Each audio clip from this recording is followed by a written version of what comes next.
নমস্কার বন্ধুরা, এই ভিডিওতে পোলিং এজেন্টদের বিষয়ে আলোচনা করব। এর আগে পোলিং এজেন্টদের বিষয়ে একটি ভিডিও করেছি, সেখানে কোন কোন ডকুমেন্টে তাদের সই করাতে হবে, তাদের কোথায় কোথায় কি কি জিনিস দেখাতে হবে, তাদের কি দিতে হবে, তাদের কোথায় পার্টিসিপেশনের দরকার রয়েছে, সেগুলো আলোচনা করেছিলাম।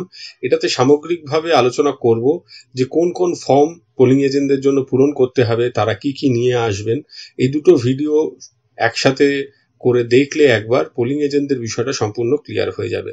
তো আগের ভিডিওটির লিঙ্ক আমি আই বাটনে দিয়ে দেবো এবং ডেসক্রিপশন বক্সে আমার প্রত্যেকটা লোকসভা ভোটের ভিডিও এখনো পর্যন্ত যতগুলো ভিডিও আমি বানিয়েছি দিয়ে রাখবো, আপনারা বিষয়গুলো দেখে ভিডিওগুলো দেখে নিতে পারেন। তো পোলিং এজেন্টরা কি কি জিনিস সঙ্গে আনবে, তারা অরিজিনাল ফর্ম 10 আনবে, এপিক বা অল্টারনেটিভ ফটো আইডেন্টিটি ডকুমেন্ট আনবে। তো এপিকটাই আনতে বলবেন আগের দিন এসে যদি দেখা করে তারা। ভোটার লিস্ট, সেটা লেটেস্ট ইলেকটোরাল রোল যেটা, সেটা তারা সঙ্গে নিয়ে আসবেন। পেন, পেপার, পেন্সিল সঙ্গে রাখতে পারবেন, তাদের সিল সঙ্গে রাখতে পারবেন। তাহলে মূলত এই 5 ধরনের জিনিস তারা সঙ্গে রাখবেন। এবারে ফর্ম 10টা একবার দেখিয়ে দিই, ফর্ম 10টা কেমন হয়। ফর্ম 10টা হচ্ছে অ্যাপয়েন্টমেন্ট অফ পোলিং এজেন্ট। সেখানে আমি যে রানাঘাট পার্লামেন্টারি কনস্টিটিউয়েন্সি নিয়ে কাজ করছি, প্রত্যেকটা ভিডিওতে এই কনস্টিটিউয়েন্সিটা ধরেই আপনাদের দেখাচ্ছি। তাতে 13 নম্বর রানাঘাট পার্লামেন্টারি কনস্টিটিউয়েন্সি, এখানে ইলেকশন এজেন্ট যদি নিয়োগ করেন সেক্ষেত্রে থাকবে বা এখানে ক্যান্ডিডেটের নাম থাকবে, সেক্ষেত্রে থাকবে। এই জায়গাটা ফর্মে ভুল ছিল, আমি কেটে দিয়েছি। যাকে পোলিং এজেন্ট হিসাবে ইউজ করেছেন ক্যান্ডিডেট, তিনি রাম রায়, তার নাম, তার অ্যাড্রেস, তার সিরিয়াল নাম্বার, তার পার্ট নাম্বার, তার এপিক নাম্বার, তিনি যে পোলিং বুথের থাকবেন পোলিং এজেন্ট হিসাবে, একই বুথে এই বুথেরই ভোটার তিনি, সেই পোলিং স্টেশনের সিরিয়াল নাম্বার এবং তার নাম, পোলিং স্টেশনটার নাম, এইটাই নিয়ে কাজ করছি। Anulia high school, room number 1। এবার এইখানে সিগনেচার থাকবে। যদি ক্যান্ডিডেট রিক্রুট করেন তাহলে ক্যান্ডিডেটের সিগনেচার, ক্যান্ডিডেটের ইলেকশন এজেন্টও রিক্রুটমেন্টটা করতে পারবেন, তাহলে সেক্ষেত্রে ইলেকশন এজেন্টের সইটা থাকবে। কোথায় প্লেস, ডেট, এগুলো থাকবে। এইখানে রাম রায়ের সইও থাকবে প্রথম ক্ষেত্রটাতে, আর পরের ক্ষেত্রটা এই জায়গাটা রাম রায়ের সই আগে থাকবে না, সেটা প্রিসাইডিং অফিসারের সামনে তিনি সইটা করবেন, ডেটটা দেবেন, যেহেতু 13 তারিখে ভোট, 13 তারিখের ডেট, প্লেস থাকতে পারে, প্লেস দেবেন। তারপর সেটাতে প্রিসাইডিং অফিসার সই করবেন এবং ডিস্টিংগুইশিং মার্ক দেবেন। তাহলে ফর্ম 10 এর বিষয়টা আশা করি বোঝাতে পারলাম। পোলিং এজেন্টদের বিষয়ে সাধারণ কয়েকটি কথা আপনাদের মনে রাখতে হবে। পোলিং এজেন্টরা অরিজিনাল ফর্ম 10 নিয়ে আসবেন, প্রিসাইডিং অফিসারের সামনে তাতে স্বাক্ষর করবেন, প্রিসাইডিং অফিসার তাতে নিজেও স্বাক্ষর করবেন এবং ডিস্টিংগুইশিং মার্ক দেবেন। সকাল 5:30টায় তাদের আসার কথা। অন্তত 2 জন প্রার্থীর পোলিং এজেন্ট না এলে 15 মিনিট অপেক্ষা করে মক পোল শুরু করতে হবে। ভোট চলাকালীন যে কোনো সময় তারা এলে বুথে প্রবেশ করতে পারবেন। এই ক্ষেত্রে কিন্তু কোনো বিধিনিষেধ নেই, তারা কিন্তু যে কোনো সময়, বিকেল 4টের সময় যদি কোনো দলের পোলিং এজেন্ট আসে, আপনারা কিন্তু বুথে ঢুকতে দেবেন, কারণ তাদের আসার বিষয়ে কোনো বিধিনিষেধ নেই। একজন প্রার্থী, একজন পোলিং এজেন্ট সহ 2 জন রিলিভিং এজেন্ট, মোট 3 জনকে নিয়োগ করতে পারবেন, কিন্তু কখনোই বুথের ভেতরে একজনের বেশি কিন্তু থাকতে পারবেন না। অ্যাট এ টাইম, একটি নির্দিষ্ট সময় একজনের বেশি একটি দলের এজেন্ট বা একটি প্রার্থীর এজেন্ট কিন্তু থাকতে পারবে না। পোলিং এজেন্টদের এন্ট্রি পাস দিতে হবে, অ্যানেক্সার 12, এগুলো আমি দেখিয়ে দেবো। এন্ট্রি পাসের রেকর্ড মেনটেন করতে হবে, অ্যানেক্সার 13। আর পোলিং এজেন্ট মুভমেন্ট শিট, সেটাও মেনটেন করতে হবে, সেটা অ্যানেক্সার 11। আচ্ছা, 3টে আগে দেখিয়ে দিই। এটা হচ্ছে এন্ট্রি পাস। এখানে যদি এসি নাম্বার মানে অ্যাসেম্বলি কনস্টিটিউয়েন্সি নাম্বার থাকে, তাহলে সেটা হচ্ছে রানাঘাট দক্ষিণ, 90 রানাঘাট দক্ষিণ। আর এই নাম্বারগুলো আপনার রোলের প্রথম পৃষ্ঠাতেই আপনারা পেয়ে যাবেন, ফার্স্ট পেজে কিন্তু এই নাম্বারগুলো থাকে। আচ্ছা, পোলিং স্টেশন নাম্বার আর নেম এটা থাকে। ক্যান্ডিডেটের নাম, প্রত্যেক ক্যান্ডিডেট পিছু একজন কিন্তু এই এন্ট্রি পাসটা পাবেন। ক্যান্ডিডেট যদি একজন পোলিং এজেন্ট তার সাথে 2 জন রিলিফ এজেন্ট দিয়েও থাকেন, 3 জনের 3টে হবে না, একটি ক্যান্ডিডেট পিছু একটি পোলিং এজেন্টদের জন্য আপনারা এন্ট্রি পাস দেবেন।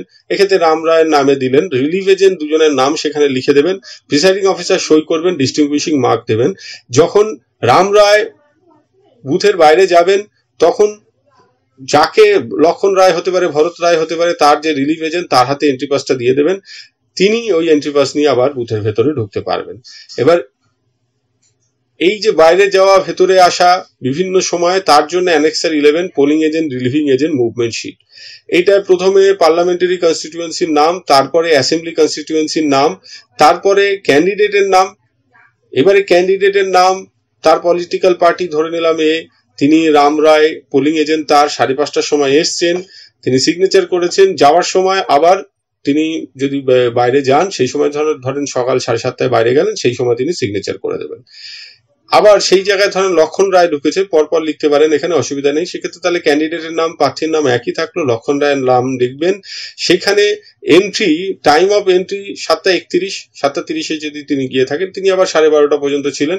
তাহলে যাওয়ার, যখন প্রবেশ করবেন তখন এই মুভমেন্ট শিটে একবার সই, যখন তিনি এক্সিট করবেন তখন একবার মুভমেন্ট শিটে সই থাকবে।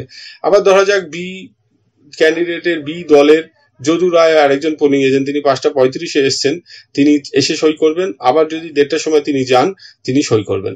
যেভাবে যে দলের ক্যান্ডিডেট যখন ঢুকবে এবং বেরোবে সেই সিরিয়ালে এগুলো করতে থাকবেন।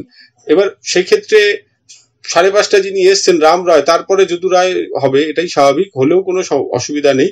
প্রিসাইডিং অফিসার সই করবেন, ডিস্টিংগুইশিং মার্ক দেবেন। এক্ষেত্রে সকলের রেকর্ডটা ঠিকমতো রাখা হয়েছে কিনা, কখন পোলিং এজেন্টরা এসছেন, কখন বাইরে গেছেন, সেটা একটা দেখবার বিষয়। আরেকটি বিষয় এখান থেকে পরিষ্কার হয়ে যাবে যে বুথের ভেতর কখনই একটি দলের একাধিক এজেন্ট, পোলিং এজেন্ট ছিলেন না, এটা কিন্তু পরিষ্কার হয়ে যাবে। আর তৃতীয় যে ফর্মটি, যেটা অ্যাকাউন্ট অফ এন্ট্রি পাস, সেটাও আমি একবার দেখিয়ে দিই। সেটাতেও assembly constituency number, polling station number আর নেম, কটা কন্টেস্টিং ক্যান্ডিডেট আছে, ধরে নিই 5 জন কন্টেস্টিং ক্যান্ডিডেট আছে। এক্ষেত্রে একটা বিষয় বলে দিই, নোটাটা বাদ যাবে, কারণ নোটা তো কন্টেস্ট করছে না, নোটা বাদ দিয়ে কতজন আছেন সেটা দিলেই হবে। Number of entry passes receiving with the poll material, ধরেন 6টা আপনাকে এন্ট্রি পাস দেওয়া হয়েছিল। এবার কোন কোন ক্যান্ডিডেটের এন্ট্রি পাস ইস্যু করেছেন কিনা, আর এজেন্টদের স্বাক্ষর, এখানটা এই জায়গাটা সিগনেচার নিয়ে নেবেন, যাদের যাদের এন্ট্রি পাস দিয়েছেন তাদের সিগনেচার নিয়ে নেবেন এই অ্যাকাউন্টটাতে। তাহলে A candidate, B candidate, C candidate, তাদের প্রত্যেককেই এজেন্টদের দেওয়া হয়েছে, রাম রায়, শ্যাম রায়, যদু রায়, এরা সব সই করেছে। আর ধরা যাক আরো 2 জন ক্যান্ডিডেট ছিলেন যাদের কোনো পোলিং এজেন্ট আসেনি, তাহলে সেটা এখানে নট অ্যাপ্লিকেবল করে দিতে পারেন। আবার চাইলে নাও পূরণ করতে পারেন, এই ক্ষেত্রে সমস্যা হবে না। আচ্ছা, তাহলে আনইউজড যে এন্ট্রি পাস সেটা থেকে গেল 3টে, প্রিসাইডিং অফিসার সই করবেন, ডিস্টিংগুইশিং মার্ক দেবেন। তাহলে এই 3 ধরনের যে অ্যানেক্সার 11, 12, 13 এবং ফর্ম 10 পোলিং এজেন্টদের সংক্রান্ত আমি কিন্তু একসাথে আপনাদের দেখিয়ে দিলাম। আশা করি আপনাদের বুঝতে অসুবিধা হবে না। পোলিং এজেন্টরা বুথে ফোন নিয়ে আসতে পারবেন না, এটা মনে রাখবেন। এখন সবাই ফোন ছাড়া চলতে পারেন না, কিন্তু পোলিং এজেন্টরা কিন্তু বুথে ফোন নিয়ে প্রবেশ করতে পারবেন না। মার্ক কপি বা কাগজের স্লিপে ভোটার সিরিয়াল নাম্বার লিখে বাইরে পাঠাতে পারবেন না। এই ধরনের অ্যাক্টিভিটি আপনারা অ্যালাউ করবেন না। ভোট চলাকালীন পোলিং এজেন্টরা ভোটারদের শনাক্ত করবেন। ভুয়ো ভোটারকে চ্যালেঞ্জ করতে পারেন, 2 টাকা জমা দিয়ে চ্যালেঞ্জ ফি রিসিপ্ট নিয়ে ফরমাল চ্যালেঞ্জ করতে হবে। অর্থাৎ তিনি বললেন চ্যালেঞ্জ, সেটা তখনই চ্যালেঞ্জ ভোটে যাবে, 2 টাকা জমা দেন এবং রিসিপ্ট নিয়ে যদি ফর্মাল চ্যালেঞ্জের দিকে যায়। নইলে এমনি যদি স্বাভাবিকভাবে বলেন যে সন্দেহ হচ্ছে, আপনারও যদি দেখে মনে হয় সমস্যা রয়েছে, আপত্তি হচ্ছে, সব পোলিং এজেন্টরাই বলছে, তাহলে সেক্ষেত্রে কিন্তু চ্যালেঞ্জ ভোটে না গিয়েও সেই ক্যান্ডিডেটকে বার করে দিলেও অসুবিধা হবে না, তাকে ভোট দিতে না দিলেও। আর যদি অফিসিয়ালি যেতে হয় তাহলে সেক্ষেত্রে কিন্তু তাকে চ্যালেঞ্জ ফি নিয়ে তাকে কিন্তু চ্যালেঞ্জ ভোট করাতে হবে। তার যদি আইডেন্টিটি এস্টাবলিশ না হয় ওই ভোটারের, তাহলে তাকে পুলিশের হাতে তুলে দিতে হবে। দুপুর 3টের পর সাধারণত পোলিং এজেন্টরা বাইরে যাবেন না, তবে প্রকৃতির ডাকে বা খুব কিছু ক্ষেত্রে পোলিং এজেন্টরা বুথের বাইরে যেতে পারবেন। এই হচ্ছে সামগ্রিকভাবে পোলিং এজেন্টদের সংক্রান্ত বিষয়। আজকে এই পর্যন্ত। সকলে ভালো থাকবেন, সুস্থ থাকবেন। ধন্যবাদ।